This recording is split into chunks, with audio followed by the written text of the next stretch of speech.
et ma katia il y a des nouveaux yani attention parce que car vous m'avez au pan il y a numérique parce que il y a des gars qui sont ndongo sisi mashababi hawana zioni directement les gens hamba ngatsa ndongo ha internet voilà já au pan il y a hetse na ya hemanzish les textes si vous mentez parce que njapari ça a ukaya ishikomori ngesumisao ula komori njapari ça kangabo shama au shika warume au luhaya hao wanahusu muda we na ujuzi zibakishe ule wa serikali ya uzaba kwa uchunge hazi urumie ya Bariza, juste ni moniseni wangu afanya undongo hamwa inti ya hatu, je sais pas si c'est comme ça que ça se dit. C'est un entrepreneur qui allie le côté entreprendre, c'est-à-dire voilà, il crée de l'emploi, il crée son propre travail, et en même temps il allie le côté patrimoine parce qu'il travaille sur la langue comorienne. Donc tous les gens qui m'ont attaqué en disant, et ce à juste titre, en disant que je ne sais pas très bien parler aujourd'hui on est avec, entre guillemets, un spécialiste de la langue comorienne. Il a travaillé sur un projet qu'il va vous présenter, mais qui a allié la nouvelle technologie, les états aléo, avec notre langue à nous, qui est composée de plusieurs dialectes. Donc, comme d'hab, je vais le laisser se présenter. Miupora Nasser, je suis concepteur, développeur en informatique dans une entreprise. Et dans mes moments perdus, je suis aussi, on va dire, passionné de la langue. Ça fait très longtemps que je suis dessus. Passionné de la langue, j'ai aussi d'autres passions. J'aime les mangas, j'aime le cinéma, j'aime le sport, j'aime le basket en particulier. Et voilà, en résumé, qui je suis. Ok, donc deuxième question. Qu'est-ce que tu fais? C'est-à-dire, présente-nous un de tes projets. Alors, mon principal projet, qui se décline en plusieurs, en fait, j'ai plusieurs projets, mais en fait, ils sont tous axés sur le même. C'est sur le shikomori. Donc, c'est le projet ORLC. C'est un projet qui a pour vocation de fédérer différentes solutions, outils numériques et, pour promouvoir, exploiter et développer la langue comorienne. Donc, c'est notre principal projet. On est une équipe de presque 10 personnes aujourd'hui avec qui on travaille pour traduire des textes, pour faire des corrections, pour développer des outils informatiques. Et toujours axé, quand je dis traduire des textes, c'est traduire des textes du français en shikomori, en différents dialectes, ou l'inversement, ou dans les deux sens? Ça dépend le plus qu'on nous demande, c'est du français vers le shikomori.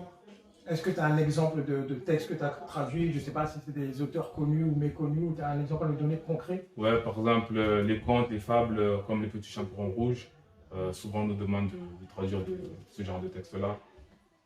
Les Trois Petits Cochons, on les a traduits en shimaori. Les tafsiri halezindi za Kizungu. Il y a des ndongo les hazi ya handari ilinika mapesa hanwa zihazi za ORLC le tafsiri le fasiri shi lugha zangizi zinzindwajina hanwa lugha ya shikomori uwinji de shimaori ya vili de shingazija yodi hazi handa ilinka mali ya vili hazi des corrections orthographiques les hazi ya vili yandi sawi ya entreprise hatu ya hatu sinon bali hizo batina outil numérique ani eze yanki bali honda kwa mazi hizo yori salisha rifanya logiciels informatiques ya mfano clavier numérique, site internet. Clavier numérique, il y a Shingazija, parce qu'un clavier numérique, il y a plein. Mais la spécificité pardon, de votre clavier numérique, c'est quoi? Le cas de clavier hatu, comme on a des harufu ya B, en français on appelle ça les lettres croisées. Par exemple, on a la lettre B, D qu'on appelle des lettres explosives. Et on a les lettres croisées qui est B, qui sont prononcées, qui sont réalisées en inspirant l'air. On appelle ça des lettres croisées ou des lettres bilabiales. Ok. Troisième question, pourquoi t'être lancé dans l'entrepreneuriat? Et je rajouterai un détail, c'est-à-dire pourquoi? Parce que dans l'entrepreneuriat, on voit plusieurs projets. Moi, on va dire, c'est la première fois que je vois un projet qui allie la culture, parce que la langue dans un pays, ça fait partie de la culture du pays, ça fait partie du patrimoine, et en même temps allier l'entrepreneuriat. Donc pourquoi t'être lancé dans l'entrepreneuriat, et plus spécifiquement dans ce genre d'aventure où tu promeus, je ne sais pas si c'est comme ça qu'on conjugue le verbe en français, la langue comorienne, et en même temps tu crées des emplois pour toi et pour les gens que tu emploies. En fait, c'est une passion, je pense, que j'ai toujours aimé chercher les choses, comment elles sont faites, comment elles sont fabriquées, à m'intéresser sur la conception, que ça soit humaine ou on va dire divine, si on peut appeler ça comme ça. Toujours chercher à savoir pourquoi et comment. Et puis, pendant mes études, je me suis retrouvé dans l'informatique. D'ailleurs, si on peut le dire, c'est un peu toi qui m'as fait découvrir ça à l'époque avec, je ne sais pas si tu te rappelles, comment ça s'appelle? Le boîtier que tu avais fait là, quand tu as eu ton bac, tu avais fait un bac, un boîtier MD électronique. Oh putain, ça remonte ça. Ouais. Voilà, c'est un MD, en fait, il avait fait un dé électronique dans lequel, lorsqu'on bougeait, on inclinait le dé, ça s'arrêtait, ça faisait 6, 5 et voilà. Il m'avait expliqué comment il avait réalisé ça et du coup, j'ai dit, attends, mais on peut faire des choses comme ça. Lui, il a fait, et pourquoi pas moi? Et moi, comme j'aime tout ce qui est fabrication, tout comprendre, tout ça. Tu aimais bien créer, tu voulais créer quelque chose. Voilà, depuis petit, avec des trucs en papier, j'ai inventé, je crée des choses. Je disais, venez à mes frères et soeurs, je disais, venez, on va jouer à ça. J'ai inventé des jeux, etc. Et le jour où je m'ai montré ça, j'ai fait, attends, mais il a inventé un dé électronique. J'ai engagé 2 secondes, et plus tard, je me suis orienté, j'ai réussi comment dire, à me réorienter dans ma formation initiale qui était un BTS électronique. Je me suis orienté pour entrer vraiment dans la programmation. Ça a commencé par la programmation industrielle. Après, c'est vraiment entré dans la programmation logicielle, etc. Et c'est là que je me suis retrouvé à faire ce que j'aime en fait, réaliser des logiciels, des programmes. Et à un moment donné, il y avait un projet. Il fallait réaliser quelque chose, un site web, etc. Et du coup, j'ai cherché qu'est-ce que je peux faire qui n'a pas été fait et que je peux impressionner les autres. J'ai cherché dans mon côté, je ne sais pas si j'aime bien les Comores ou quoi qui a fait ça, mais j'ai cherché sur les Comores, qu'est-ce que je peux faire sur les Comores. Et j'ai vu en fait qu'il y avait, concernant la langue, il n'y avait rien du tout. Oui, c'est vide. C'était vide. À l'époque, il y avait un site Shimaoré, dans lequel d'ailleurs qui m'a beaucoup inspiré, où j'ai appris ma propre langue grâce à ce site-là. J'ai appris le Shingazidia à travers du Shimaoré. Il y avait ce seul site-là, mais il n'y avait pas de dictionnaire en ligne, il n'y avait pas de ressources écrites en langue comorienne. Mais ce qui était paradoxal, c'est qu'on avait aussi des livres en fait. On ne partait pas de zéro. Il y avait des écrivains qui avaient des linguistes qui avaient déjà fait des. Comme Chamanga. Voilà, Chamanga. Il y avait Lafan Valu, il y avait Scalu qui avait fait des recherches et tout. Je me dis, attends, mais il y a tout ça. Personne ne les a utilisés, personne ne les a exploités. En fait, personne n'avait eu l'idée d'informatiser tout ça. Voilà. On avait tout ça sur des livres, on va dire les anciens formats. Voilà. Alors qu'à Léo, on sait très bien que tout le monde va sur Internet. Et quand tu allais sur Internet, à part ton site, c'est vrai aujourd'hui, quand tu veux chercher, par exemple, tu veux traduire un mot du français en russe, tu tapes blabla russe, il va te donner la traduction. Mais aujourd'hui, tu n'es pas capable de t'appeler blabla Shimaoré, que Google il te sort un truc, la traduction. Exactement. Et vous, toi et ton équipe, vous nous avez fait ainsi qu'aujourd'hui, je peux aller sur ton site, je tape manger, traduction dans un des dialectes comoriens et j'ai la traduction de ce mot-là. C'est ça. Et ma katia, il y a des nouveaux, attention, parce que quand vous avez au pan, il y a numérique, parce que il y a des cas qui sont dans le système Shababi, directement des gens qui sont dans Internet. J'ai au pan, il y a les textes. Si vous mettez là, parce que j'ai parlé ça à Ukaya Ishikomori, Gesumisao, ou la Komori, j'ai parlé ça quand Shama, Haou, Shika, Rumea, ou Hayahao. Et qui nous tient là, Jonaka et Shikomori, Ika, depuis Tidini Mahamiga, Makatiao, déjà il était comme langue officielle. Ika, l'oura officielle, moi, et dans la Shikomori, et dans la Komori, au cas où des loura officiels. En fait, c'est juste ça. Bon, dans les cas qui sont vraiment espace numérique, j'ai un minimum, à Memisomo, à l'institution de l'État, dans les documents administratifs, nom, prénom, zina, nom de famille, tout ça, âge, tout ça, c'est des termes que tout le monde les connaît. Comment ça se fait? Même là, j'étais choqué. Et du coup, moi, comme j'étais dans la branche informatique, je me suis dit, bon, il n'y a pas de. L'idée, elle est là en fait. C'est ça qu'il faut faire. Et du coup, je me suis lancé dans ça. Ok. Quatrième question. Quelles sont les difficultés des états Honda, que ce soit, on va dire, professionnellement, on va dire humainement, on va dire politiquement, même si comme Namna Muzijouao et Yotichen, il y a politique, mais on aime bien demander à l'entrepreneur qu'on reçoit, les difficultés, il y a des paris. Endogani yani shoke karame ajirame hello. Manana humiwa swafi dukaya wakati haina sara kaanza livumbwe luha au barnamaji projet za luha wakumori wadurangale jama banu. Mais qu'est-ce qu'on raconte? Vous êtes devenu fou. Vous voulez travailler sur le langue, mais il y a des personnes qui nous disaient mais ça sert à rien. Genre vous voulez faire des recherches, travailler, faire des sites, mais qui c'est qui va regarder ton site? Qui va s'occuper de la langue comorienne déjà? Et moi je regardais, et les personnes qui disaient ça, c'était ma propre communauté. C'était des professionnels, des personnes qui sont censées enseigner. Qui sont dans l'éducation, on va dire. Dans l'éducation nationale. Voilà, les personnes qui sont censées dire oh, c'est bien ce que tu fais et tout, comment on peut faire pour. Ils me disaient, mais non, mais laisse tomber, au Comores c'est le français, et puis personne ne parle comorien, etc., etc. Et du coup, moi, je bloquais comme ça, je dis, c'est moi qui est fou, ou on se trouve où là? Et franchement, c'était la première difficulté, c'était la confrontation entre l'idée et la collaboration avec, avec notre propre communauté. C'était ça en fait. Et à chaque fois, on rencontrait ça, au début, c'était la première difficulté qu'on avait rencontrée. Mais, alhamdoulilah, au fur et à mesure, je pense que c'est le fait qu'on soit connu au fur et à mesure des années aussi, parce que ça fait plus de 10 ans qu'on existe. À l'époque, c'était... Désolé, je t'ai coupé, mais donc ça fait plus de 10 ans que tu travailles sur ce projet. Ah oui, exactement. C'était quand j'étais étudiant, donc j'ai lancé ça. C'était un site, on va dire, comme les jeunes le disent, il était éclaté. Même si à l'époque, c'est vrai, peut-être qu'à l'époque, ça paraissait moderne, peut-être oui, c'était par rapport à aujourd'hui, voilà, avec le recul, je dis, ah, c'était une version, franchement... qui était pourri. Si voilà, tu dois comparer les Haziya il y a 10 ans et maintenant, tu dis c'est le ciel et voilà, la terre, il n'y a rien à voir. Exactement. Et oui, ça fait 10 ans qu'on est dedans. Et la première difficulté, au début, c'était ça. Mais après, au fur et à mesure des années, j'ai vu qu'il y a de plus en plus de personnes qui sont audibles à ce discours de Shikomori, l'enseignement Shikomori. Qui s'intéressent à leur langue. Et surtout ces dernières années, on va dire ces 2-3 dernières années, qu'on a repris le projet ORLC, qu'on a fait une équipe et qu'on a mis ça, parce que maintenant on est devenu adulte, avant j'étais un étudiant, maintenant on est des adultes, on est des professionnels, donc peut-être c'est ça aussi qui a fait que les Comoriens nous regardent de notre œil ou de notre angle, mais je pense aussi que le fait qu'on est là depuis longtemps et qu'ils savent, parce qu'il y a beaucoup de personnes, à chaque fois nous disent je vous connais depuis l'époque. Ouais. On a beaucoup de recours comme ça, je me dis peut-être c'est ça a joué le fait que de dire ah eux sont sérieux en fait. Ça fait longtemps qu'ils sont là. C'est une carrière, 10 ans. 10 ans dans le même domaine, c'est vrai. Après, c'est ce que je vous dis dans la chaîne ou dans la page de Mestre Entreprise. Quand il fait une vidéo où je disais la différence entre un entrepreneur qui réussit et un entrepreneur qui rate, c'est le guiri. Aujourd'hui, il y a des gens qui vont dire « Ah ouais, ça marche, son truc, il a tout pété. » Mais il y a un gars, je ne sais plus, qui avait dit « J'ai mis 10 ans à tout péter du jour au lendemain. » Et quand tu réfléchis à cette phrase, j'ai mis 10 ans pour être connu du jour au lendemain.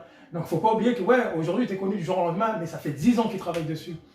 Et comme il a dit, l'entrepreneuriat, c'est pas facile. Tu vas tomber sur ta propre communauté. Il fait un truc, quand même, qui fait partie, qui est très communautaire, parce que travailler sur la langue d'un pays, il n'y a pas plus communautaire que ça, en fait. Parce que là, tu touches la langue d'un pays, c'est un patrimoine national.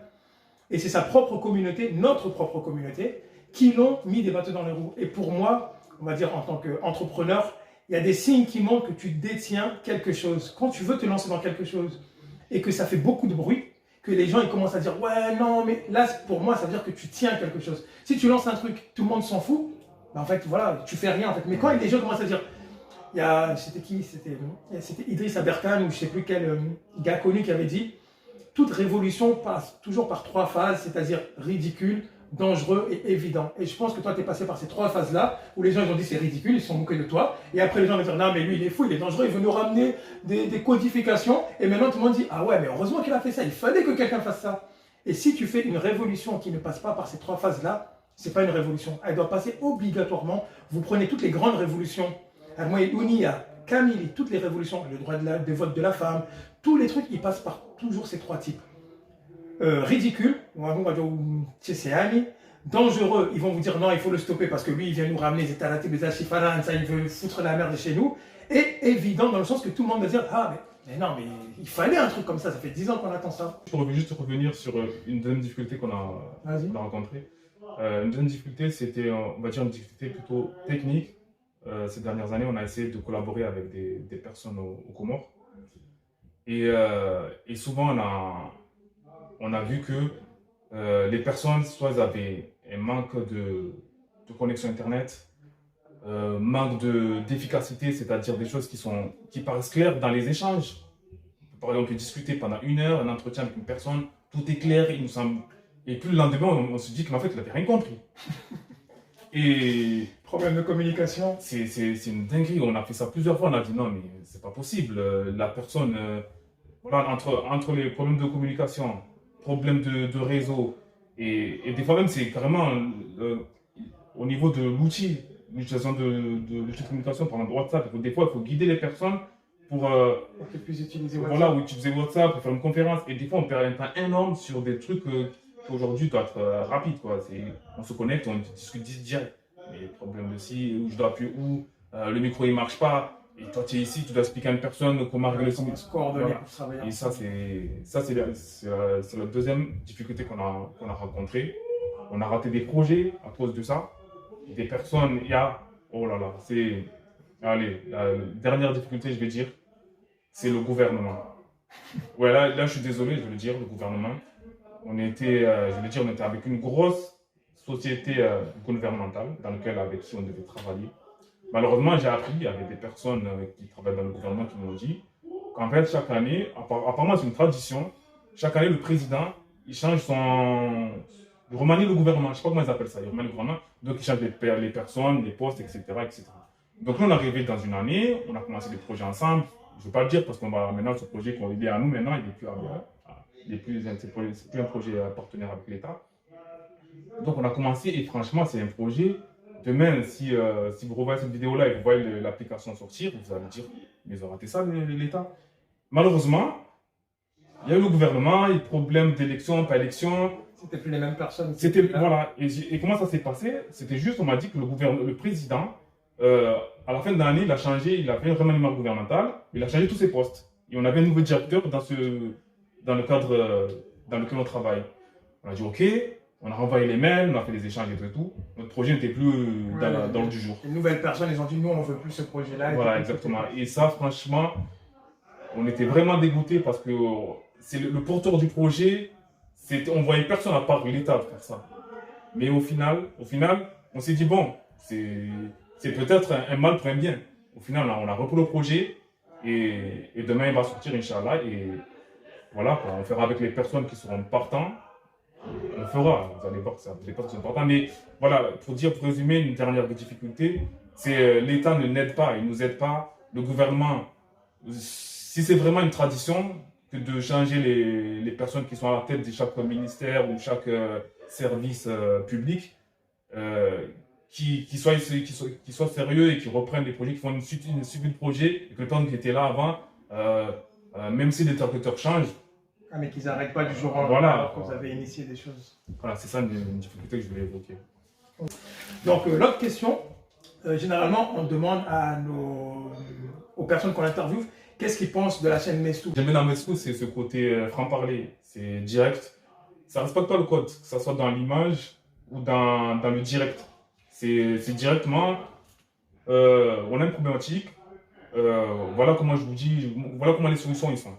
Et on n'a pas ce schéma, on va dire, académique, où à chaque fois, parce qu'en fait, je suis beaucoup de youtubeurs ou d'influenceurs dans lesquels ils parlent de comment investir en Afrique, etc. Donc et souvent un schéma académique. Donc on nous explique les tenants, les aboutissements, avec des... Voilà. Et quand j'ai vu Mestou, j'ai dit, oh, lui directement, Chez nous, on dit quelque chose à théorisandra, on va aller directement au but, et voilà, on ne tourne pas autour du pot.